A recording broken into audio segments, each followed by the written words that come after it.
Des réflexions, des interrogations, depuis les années 60, Ben pose sur ses toiles ses humeurs, ses états d'âme. Ici à la maison Triolet Aragon, il part à la recherche de la vérité. Où est passée la vérité? C'est le nom donné à cette exposition présentée jusqu'au 27 novembre.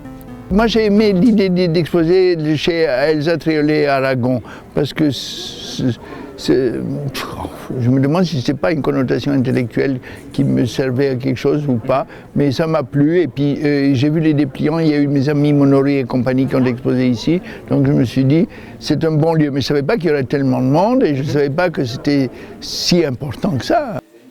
Une recherche sur la vérité, mais aussi et toujours cette introspection en guise de fil conducteur. L'égoïsme, la recherche du succès, Ben assume et revendique ses contradictions. C'est un peu Hamlet, un peu quelque chose en moi. C'est qu'un artiste, quand il se rend compte qu'il est toujours à la recherche de la gloire et à la recherche de lui-même et à la recherche de choses, donc à un moment donné, il ne s'aime pas beaucoup, mais il ne peut pas faire autrement. Donc il faut faire avec. Il y a des moments où on déprime de l'idée du moi qui ne pense qu'au moi.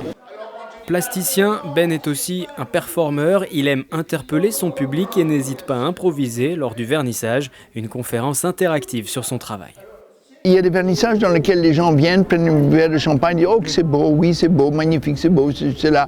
Et en fin de compte, je préfère une exposition dans laquelle on est pour, contre, j'aime, j'attaque. Il faut qu'il y ait un le débat. doute, qu'il y ait du doute.